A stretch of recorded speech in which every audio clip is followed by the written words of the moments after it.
It's a brand new day. For 24 hours, I've been hearing nothing but Homecoming by Kanye West because our guy is home. Aaron Glenn is the head coach of the New York Jets. We still don't have a GM, though. We don't have a GM. We got some second interviews lined up. Don't know what's happening. So we have somebody coming in to make all sense of all the pieces that are floating out there. He's going to help bring them together and put this puzzle together in one piece. Stick here right now. Boy Green meets Wudi. Can you guys help us get a Jet chant here? Yeah, going. Oh. Okay, yeah. Come on in. Yeah. Okay, let's go! J-E-T-S, Jets! Let's go! J-E-T-S, Jets! Let's go! There you go, Woody! Third Party Thursday. Chris joining us here on the program with a capital P here on the program. Jake Asman, come on down. How you doing, good sir? Wow, what an intro. I mean, the boy Green is known for having the intro, but Woody, that was unreal, man. Thanks for the kind words, son. We are men of many names. My favorite Austrian Jets fan right there, baby. Boy Green Meets Wudi.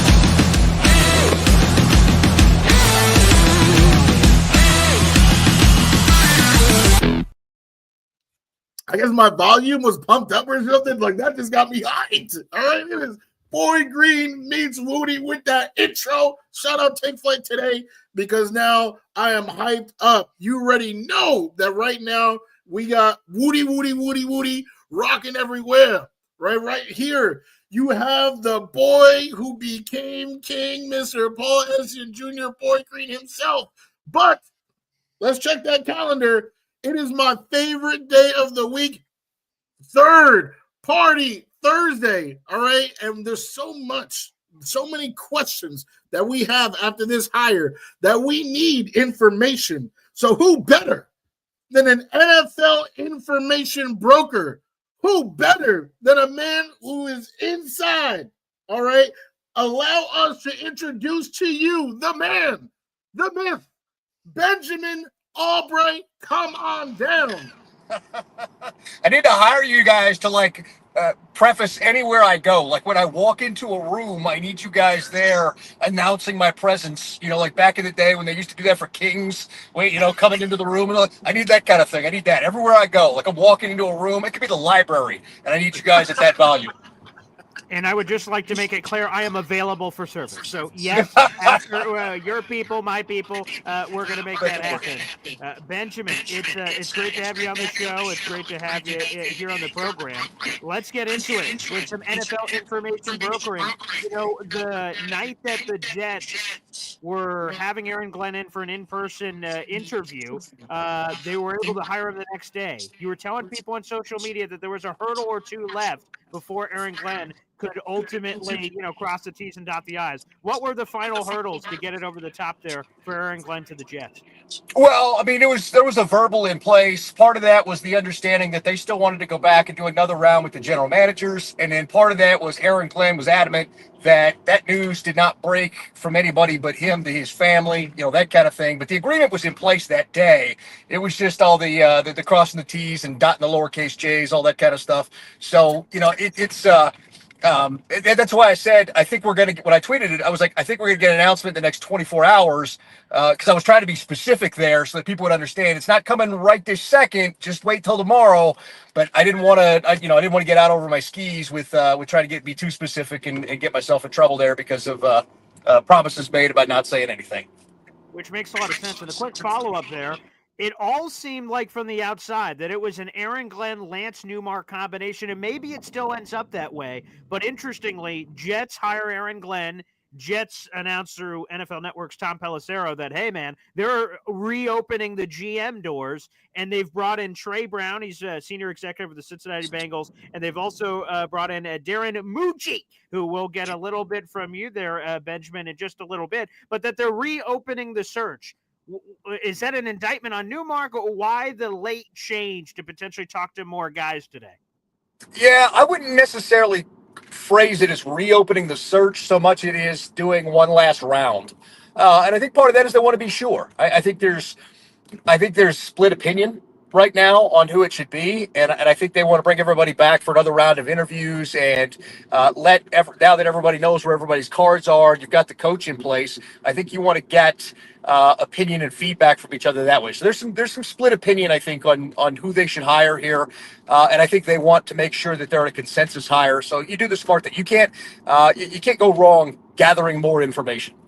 All right, one more follow-up. I'm sorry, Wudi. But Darren Muji of the Denver Broncos. Jet fans are like, who the hell is this guy? They don't know who he is. He's in there for his second interview today, so obviously a finalist here for the Jets of the GM ship. Everyone sees his resume. They see the 6'4" body, this big-ass guy that's there. But what else can you tell us being there in Broncos land about Darren? Former quarterback turned wide receiver at San Diego State. Used to room with Kevin O'Connell when he was there at San Diego State. That was his roommate. So there's connections there. Matter of fact, when Kevin O'Connell was a finalist for the Broncos head job that ultimately went to, and I'm going to just roll my eyes here for a minute, so you'll bear with me, Nathan Hackett. Yeah, it was down to Dan Quinn, Kevin O'Connell, and Nathaniel Hackett, and somehow we came out of that with Nathaniel Hackett. There's a saying, and if you don't mind me being crass here for a moment, Please, there was an old saying when I was in the Army that someone that unlucky could fall into a barrel of women and come out sucking his thumb, and that's basically what the Broncos did there. I cleaned that phrase up for you a little bit there, but that's basically what that is. Yeah, I look.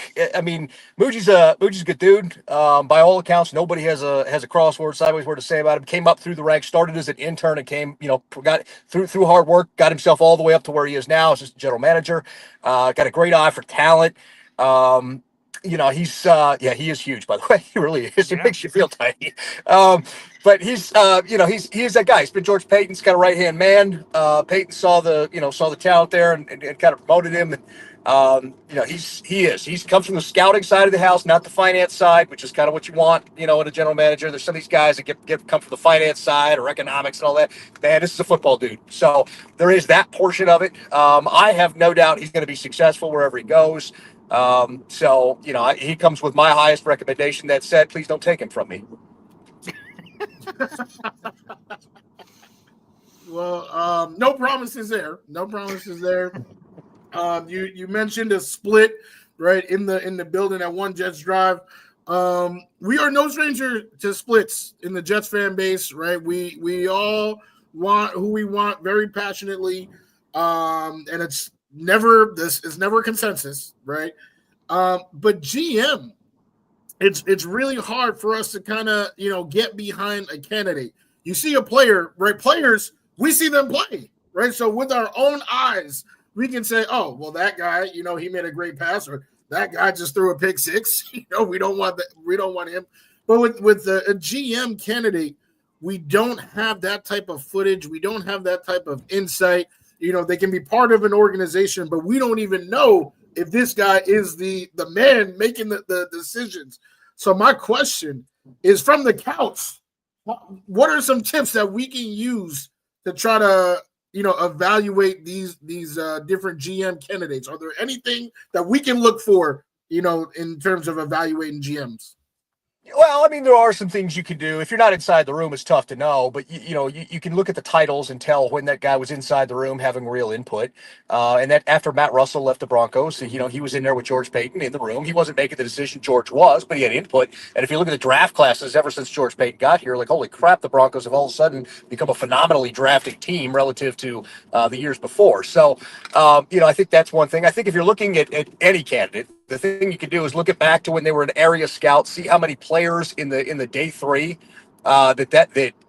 players from that area scout was in, got drafted, how well they did, because those are guys that, especially on day three, you're relying on your area and regional scouts a lot. You're looking at those guys for stuff. Everybody knows the top 100, 150 players. After that, you're really relying on the guys that got the nitty gritty, that went out there and did the legwork. And so look for guys that came up through the scouting side when they were area scouts those years, who got drafted from their area and where, especially on day three, or undrafted free agents if they panned out. And that means that's a guy that was jumping up and down on the table for that guy. So, I think that's probably a good way to do that, and see what you find in there and who's been good at identifying that kind of talent.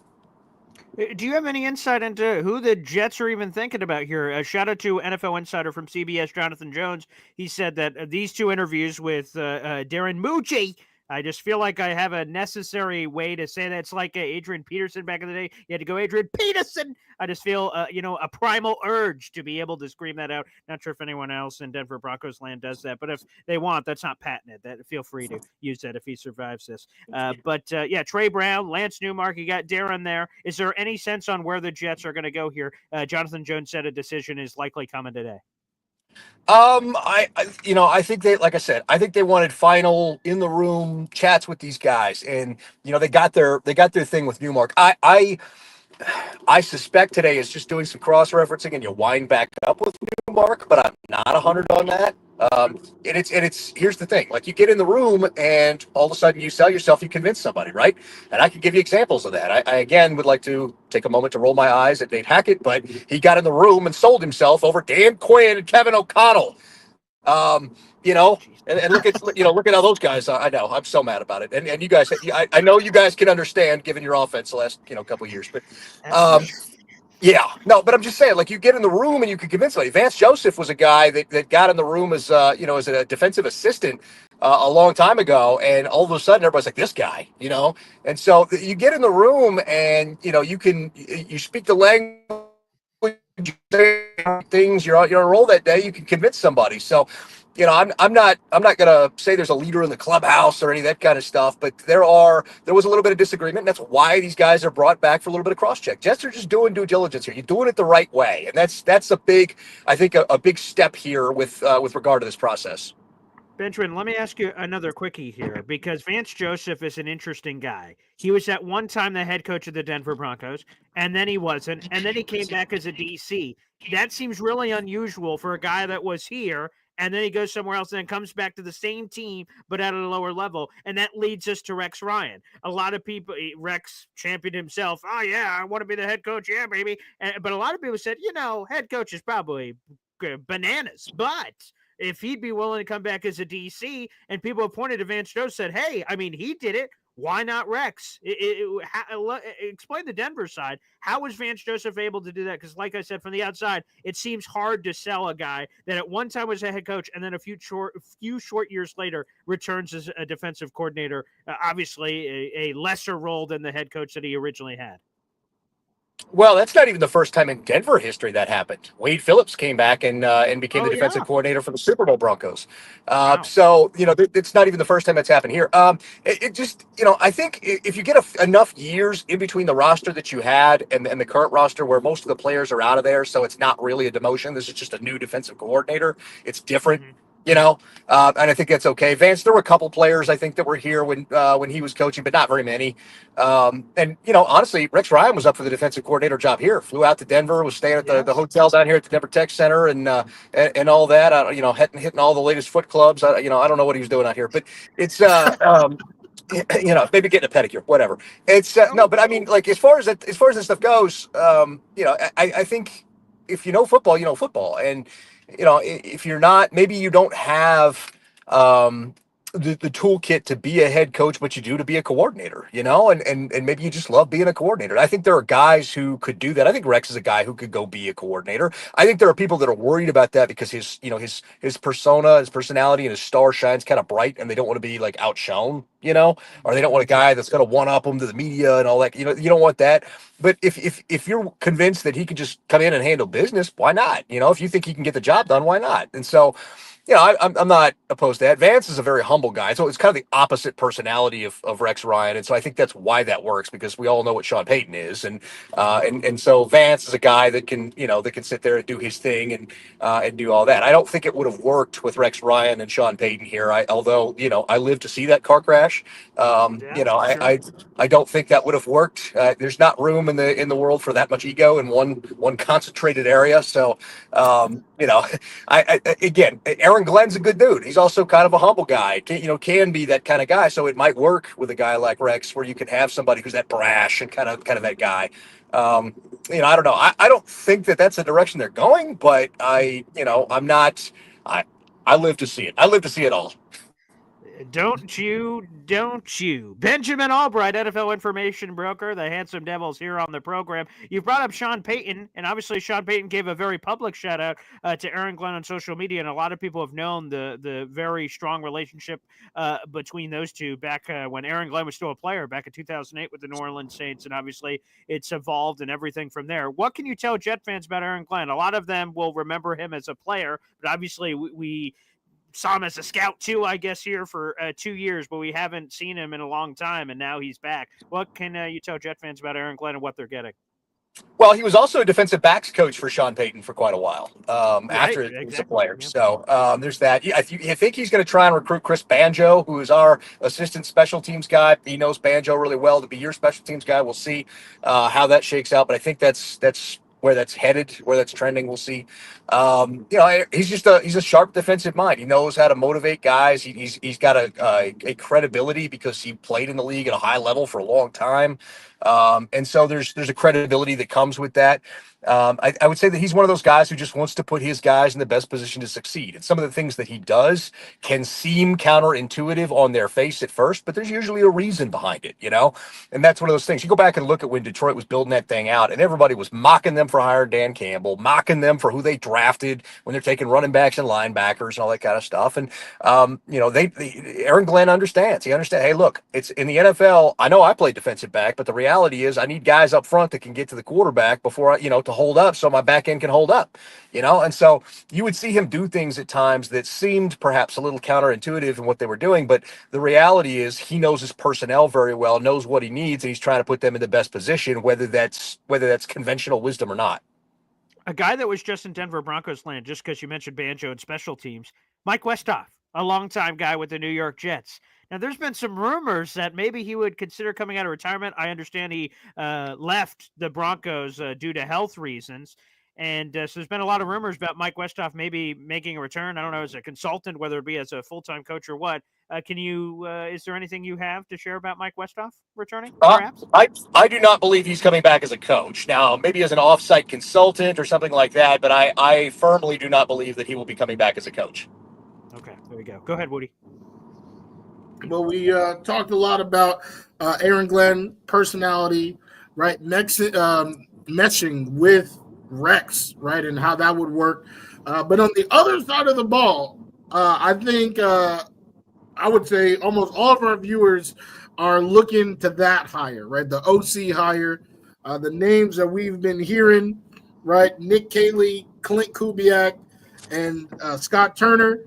Again, a quick Wikipedia page will let you know, a couple of those coaches' family tree, But what can you tell us about their personalities in terms of meshing, with Aaron Glenn? Who's outspoken, who are the wizards, so to speak. What can you tell us about those three guys? Well, all three are, I don't want to say subdued, but all three are, they're not as brash as a Rex Ryan or anything like that. All three of them, all three are bright offensive minds. I know two of the three personally. So, I think there are pluses to each one. From what I'm hearing, I think it's going to be Nick Caley for you guys, but and I don't know, admittedly, as much about him as the other two, but I do know his name has come up multiple times over the years as a potential offensive coordinator for different people. John Gannon's staff originally was looking at the possibility of him, I think, before they wound up with Drew Petzing. So he's been a guy who's an up and comer for a few years, and I think he's going to be the guy for you guys. He's worked his way up a little slower. The other two, of course, have the last names that kind of open some doors for him. I like Scott Turner a lot. Scott, his offense is funny because, you think the last name, his offense is not like his daddy's offense. It's nothing like Norv Turner's offense. So if you're looking for clues there, that ain't it. So that one's probably the most radically different from his father. And then you got, Kid Kubiak. We saw a little bit of what he can do. At times, that New Orleans, they started off on fire the first couple of weeks there. So, the question is the longevity, the ability to do that kind of stuff, and he's got a bright future. All three of them are, would be good offensive coordinators, but I think you're going to get Nick Caley, and I think that he's going to get an opportunity to show what a lot of people around the league think that he can be. There have been some rumors that Josh McCown could come to Jetsland as the OC, but then there was a report from Adam Schefter on the Pat McAfee show maybe 2 weeks ago that Josh McCown is not leaving Minnesota unless it's for an HC gig. So what's the truth there? I would lean toward what Adam said. I don't believe that he's leaving there. I thought there was a possibility that if you guys had hired Brian Flores, he might come over as an OC, kind of thing. But beyond that, I mean, he's really good friends with O'Connell. It comes with the highest recommendation, as far as that kind of stuff goes. But I think he loves where he's at right now, and I think that he doesn't feel the pressure to get there. Like, the head coaching gigs will come. He's got plenty of time. And so I think he's more content and enjoying life where he's at and building this thing out rather than just jumping to the next thing and that kind of thing. So I don't believe he's going to be in play. All right, and Benjamin, last one here. This is a 1A, 1B, I suppose. Aaron Glenn's not speaking to the Jets media until Monday, I imagine, in conjunction with the new general manager that'll be speaking. So we're left with days to speculate. Any sense on whether Aaron Glenn wants Aaron Rodgers back or not? I think he will go through that. I mean, there's a couple of different options here. And, the question really is, when are you demolishing that thing, right? Are you going to just pull the Band-Aid off and do it year one? Are you going to build one side of the ball out while you let that thing play itself out and then demolish it, year two? The question is really, why are you going to do that? And there's two schools of thought from people around the league. One is like, I need something in there. What am I going to do? Do I punt on Rodgers and then I wind up bringing Sam Darnold back as a bridge, kind of thing? Or do I let it play itself out? The problem is in the latter scenario, you're risking that rot sort of infecting the new culture that you want to build. So if you are doing that, you got to go sit him down and you got to sit Aaron Rodgers and be like, you're on my page. This is my time. This is my turf. This is how we're doing it. Get rid of your stupid little Netflix show and all that. We're doing things my way. And he would have to understand that and understand that he's got 1 year to sit there and for legacy and all that kind of stuff. And if he doesn't want that, then cool. We'll help you find your next destination, whatever. And so I think you have to come at Aaron with that kind of almost ultimatum. Like, look, I'm in charge. I am the captain now, and so you got to kind of come at it like that. And you got to kind of do that. I would, if it were me, I'd just pull the Band-Aid off. I'd rip it off. We'd be bad on offense for years. We tried to put it all together, but in situations like this, you got defensive talent. You already do. So there's not a whole lot of work to do on that side of the ball. So for me, I think this season would be about ripping the Band-Aid off on offense and trying to build that out while I figure out what I've got on defense that fits what I want to do and what changes I need to make and go from there. And I think you'll be fine. Because, the Dolphins have kind of found their home in that rut of mediocrity. The Patriots are bad, although they'll be better with Vrabel. They're still bad. It's not going to suddenly magically change that roster. They still got nothing on offense outside of Drake May. So, Buffalo's the one team you really got to contend with in the division. So, and I don't want to sit here overlooking people, but you get the point. So, for me, if I were doing it, and this seems to be the larger opinion around the league, you punt on Rodgers, you get all of his cronies out of there, and you just rip the Band-Aid off, and you understand that the first year on offense is going to be all, Breece Hall and the kid, Garrett Wilson, baby. Yeah, right. Well. Yeah, and keep Garrett in that scenario, but Breece Hall and the other kid you got at running back whose name is Braylon Allen. Yeah, Braylon Allen. It's going to be a 1-2 punch. It's going to be a run-heavy offense.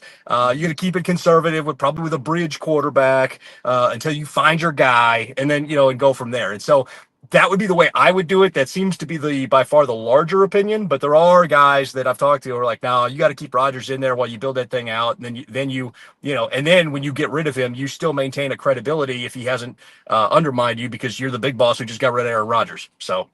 Well, that's pretty good. Benjamin, you're one of the best and handsomest in the business, as far as I'm concerned, baby. And again, we're waiting for that call immediately after the show. Your people, my people, please, let's lock that in for me and Woody here. I'm looking forward to it. You're my Flavor Flav. Hello. Thanks, Benjamin. You have a great day, man. All right, guys. Take care. Yes, appreciate you. Woo-wee. Benjamin Albright, baby. He was cooking. We got 700 people in the room. Like the video, hit subscribe. We just had our resident NFL information bro. I had Woody. I had Benjamin. I've known Benjamin for a long time. I've had Benjamin on my radio show before, and I'm some neophyte idiot. I'm like, oh, we got NFL insider Benjamin Albright here on the show, and Benjamin live on the air is like, I don't really like the NFL insider term, and he went on this rant about how what they do, and Ian Rappaport, Adam Schefter, they're information brokering, like they're trading stuff for other stuff and he kind of talked about, breaking down the fourth wall of what that gig is. So forever and more, I will never forget NFL information broker, Benjamin Albright. But it's easier for, the rest of us just to say, oh, NFL insider is what you mean. Yeah, he's one of the best in the business. Benjamin, man, he was cooking with all kinds of really good stuff there. Finger looking good. He was definitely cooking up some insights, some information for sure. It was definitely a whole lot. And now I know what to do in terms of the GM search. He definitely made that a little bit easier because I know we were talking about that last week or last episode rather about how that goes. This was definitely a very informative third-party Thursday. Just to make it clear, as people are talking about Rodgers and no Rodgers, I've not wavered. I have not wavered at any point, no matter what game took place, no matter what pick six was thrown. I have said bring back Aaron Rodgers. What that also probably does is bring back Davante Adams, and in my opinion, that gives you a chance to end the drought.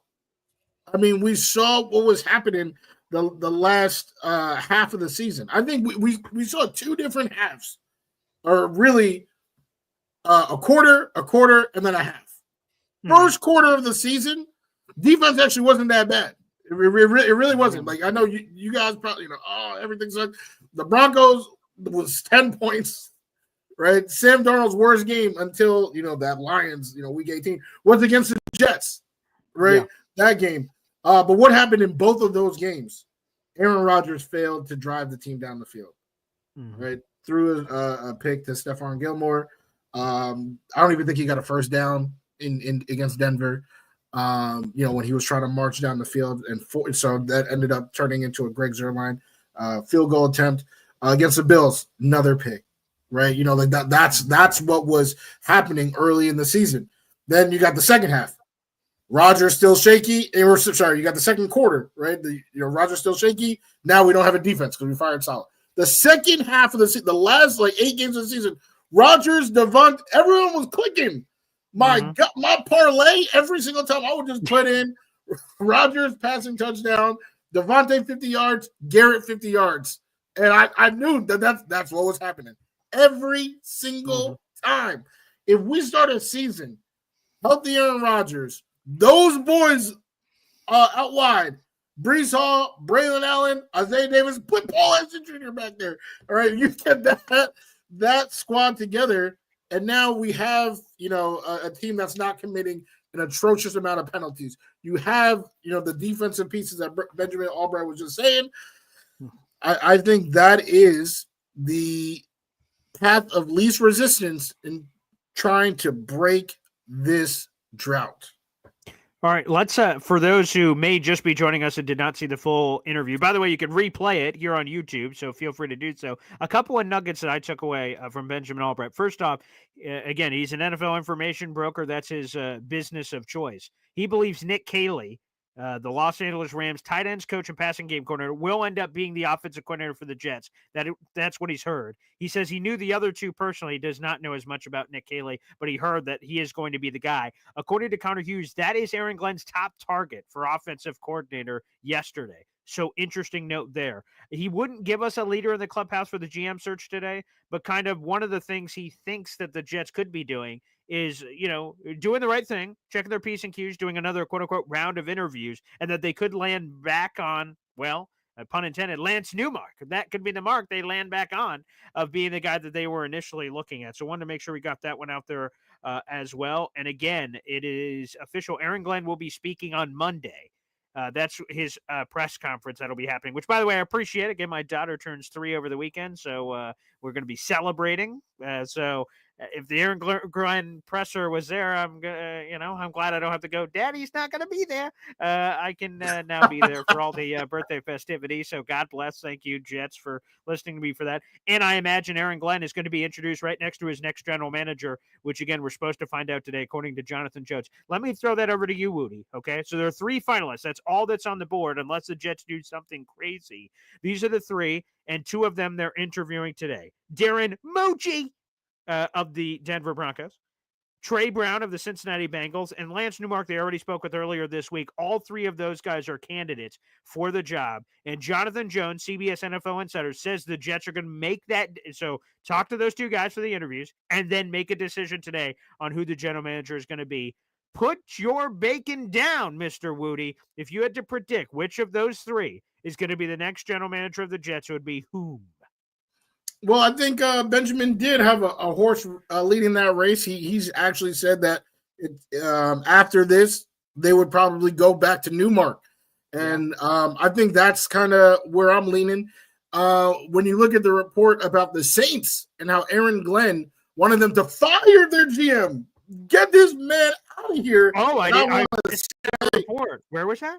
Oh, yes. Geez, you're giving me new intel. Then, yeah, I didn't hear that.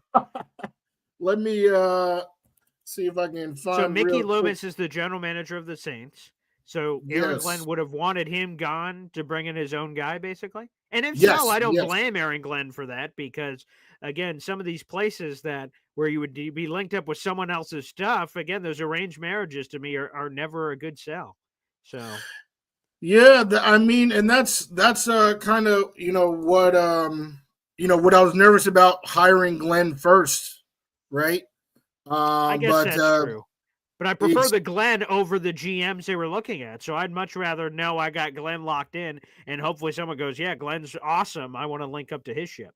Which is I didn't have time to ask him about that, Benjamin, but that would have been another question about Aaron Glenn being hired first. It's not typical to have the head coach hired first. But I think the Jets sense the biscuits here. Like, we don't want him leaving and going to the Saints land, and then we lose out on Glenn. He's this hot, sexy candidate. Let's lock him in right now just to make sure we don't lose him. Yes.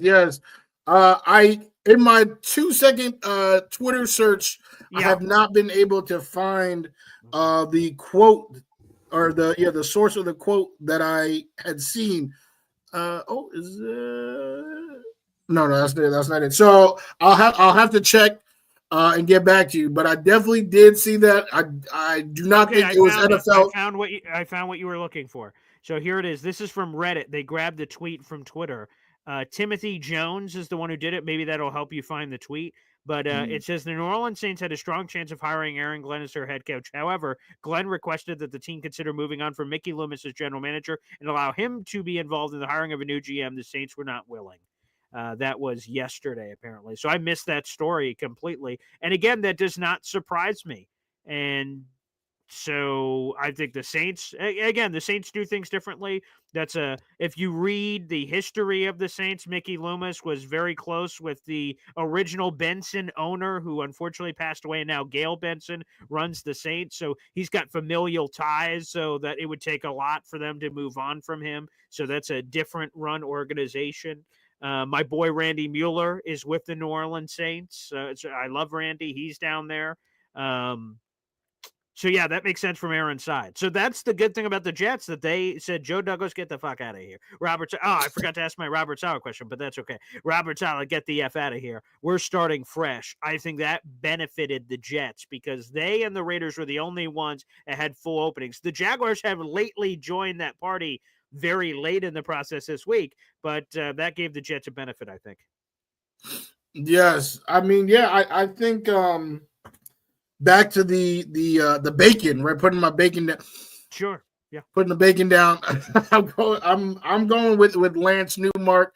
Again, we don't know for sure who was in the decision for, what, or who was in the room for what decisions, which organizations. But they already have that working relationship in the Lions. He was just part of the Commanders and what they have been able to do with this remarkable turnaround. I do think a remarkable turnaround is possible. Likely, probably not likely, especially without Rodgers. And I know I've seen a lot of comments. A lot of hate for Rodgers in the comments today. But no other alternatives gives you that type of floor. So I think if we're talking about rebuilding this team, I'm going with Lance Newmark. And also you want that synergy, right? And that's what, Boy Green, you were just talking about with the arranged marriage and why it doesn't work. You want that synergy for as long as possible. And, with what we just had with Saleh and Douglas, we actually did have that synergy, but the staff ended up changing. Right, through. Exactly. Synergy was destroyed and pissed off. Yes. So hopefully, we can and this is, if it is Nick Caley actually interviewed for this position already with the New York Jets, right after LaFleur. Oh, you knew that? I forgot that name. Yes, yes. So after, I guess I'm dropping a few nuggets. You are. Hey, I'm hungry. I love nuggets. Yeah. Yeah.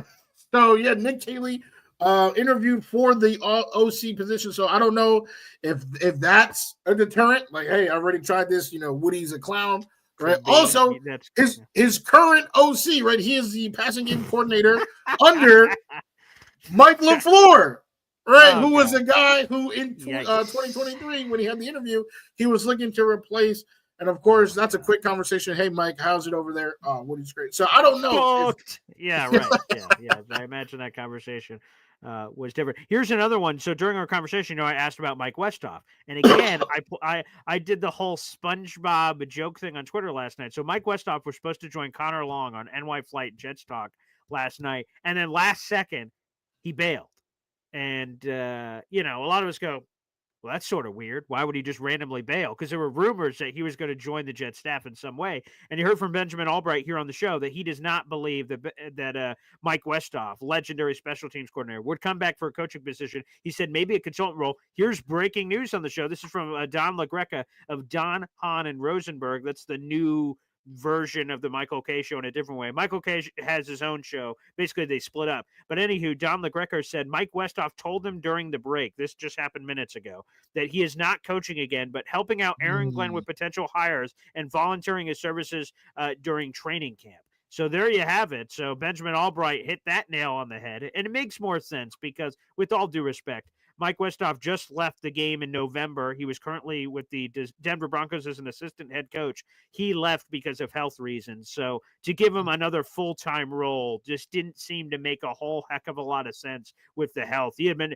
again, I have the book behind me. We were doing the book thing like on Tuesday or something, and Figure It Out with Mike Westhoff. He talks about his cancer battle, knee replacements, hip replacements. I mean, this guy has been through the bleep and ringer, for God's sakes. But having him as a consultant, awesome. No pressure, help out when you want.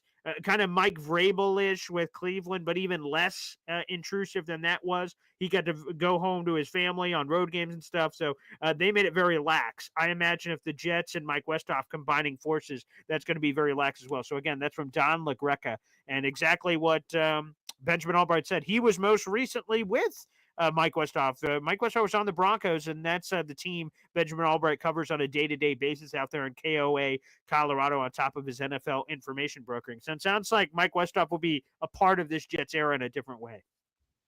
Yeah, I think that's super exciting. And one thing that I do like is with this new regime, we're bringing in guys, right, that have done 100%. This before. Just the veteran, right? We're blending veteran experience and knowledge with a potential upstart like the OC would most likely be somebody who hasn't really cut their teeth in this position so far. Which for Saleh, his entire staff was pretty much everybody getting a promotion. Everybody was doing the job for the first time, pretty much. Outside of Ulbrich, Ulbrich was a DC in Atlanta, but to your point though, I mean, 100%, almost everyone, which made you go ugh, and which obviously, God rest his soul, Greg Knapp, aka Napper, He was supposed to be the glue for the coaching staff, and unfortunately, tragically passes away because someone wasn't paying attention while they were driving and hits him when he was on his bicycle. You go back to, if you have a Nick Caley who has the Sean McVay stuff, and he told the Patriots to go F themselves last year, which only makes me want him more, which is great. Apparently, the Patriots offered him a lucrative deal to be the OC, said thanks, but no thanks. And he told them to blow me. So Aaron Glenn and Nick Caley both telling the Patriots to blow me over the last 16 calendar months. I thank you very much. He could have that job, that's for sure. But they're going to need some other experienced guys on the staff, and it sounds like that's very important to AG anyway. Yes. One thing I do want to point out in the comments, just want to answer, and my guy Yo Holmes, he had said that all the money, all the things for Aaron Rodgers and Devontae Adams, just to score 4 more points per game than Zach Wilson. Oh, there he is, Yo Holmes, right there. Yep. Yes.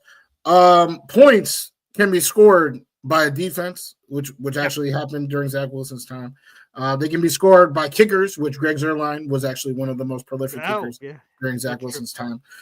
If you want to compare Zach Wilson's offense to Aaron Rodgers' offense, I think the best way to do that is offensive touchdowns.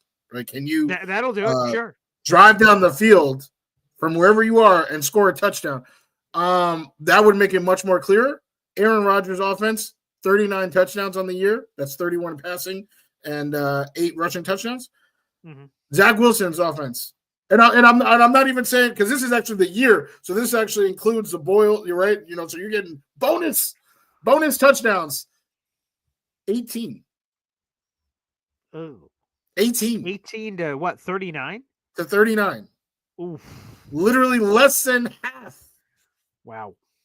So it's not even close. It's not even comparable. What we saw on the offensive side with Rodgers, Devontae, Garrett, I mean, that's the best that we've seen in a decade, to be quite frank. Darnold showed us something when he came back from mono, but I mean, for as far as offenses go, scoring goes, this was the best. I'm still, if they go in a different direction, I will obviously support Tyrod or whoever comes in.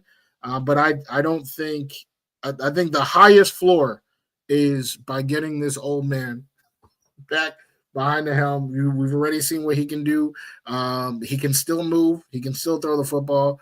And the chemistry with those top 2 receivers is undeniable. There's no question about it. And that would be incredibly intriguing to bring him back.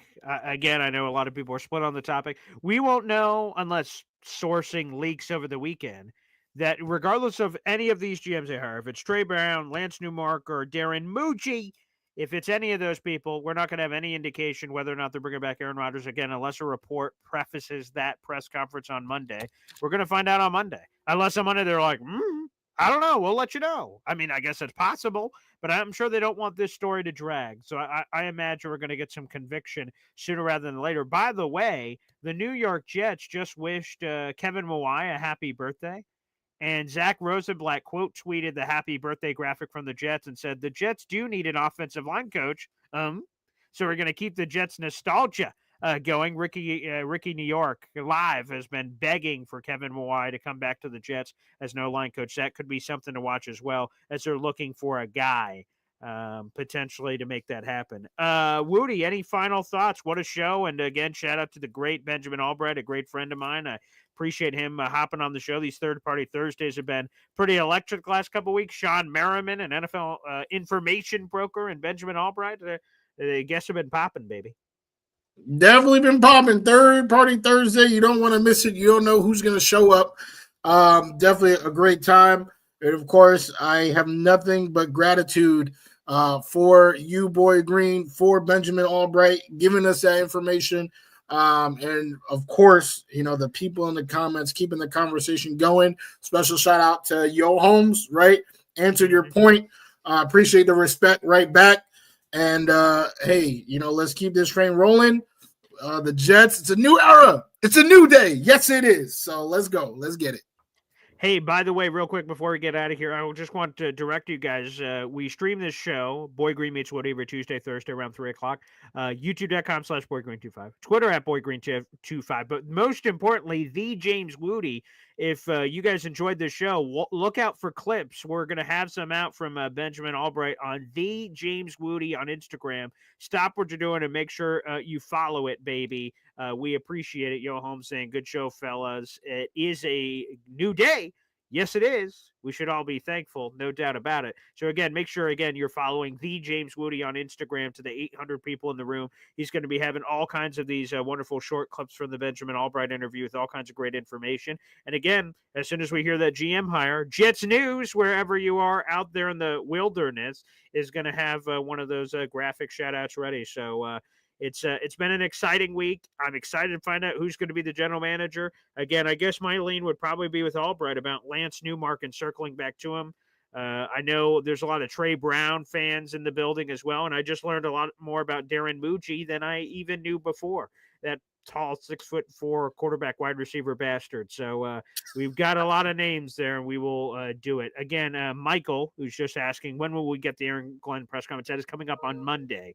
Zach Rosenblatt confirmed. So thanks, everybody, for tuning in. Another great show there, Woody. Yes, absolutely. I'll see you guys next week, but you will be seeing this man, the boy who became king, tomorrow morning. Yes, Boy Green Daily is tomorrow morning at 7:30. My interview with Thomas Morstead, that's no one's seen yet, but it was pre-Aaron Glenn hiring announcement. That's going to debut on Saturday morning. And after that Thomas Morstead interview, I'm going to be answering all your questions and comments on the latest happening. So again, Thomas Morstead will be joining us on Saturday morning on Boy Green Daily, an exclusive conversation with Thomas about all kinds of things with the New York Jets, his return, Aaron Rodgers, so much more. And record snowfall in New Orleans. So a lot of interesting topics of conversation. Again, it's coming up on Saturday morning. I'm looking forward to it. Thanks, everybody, for tuning in, and we will see you next time. Take care.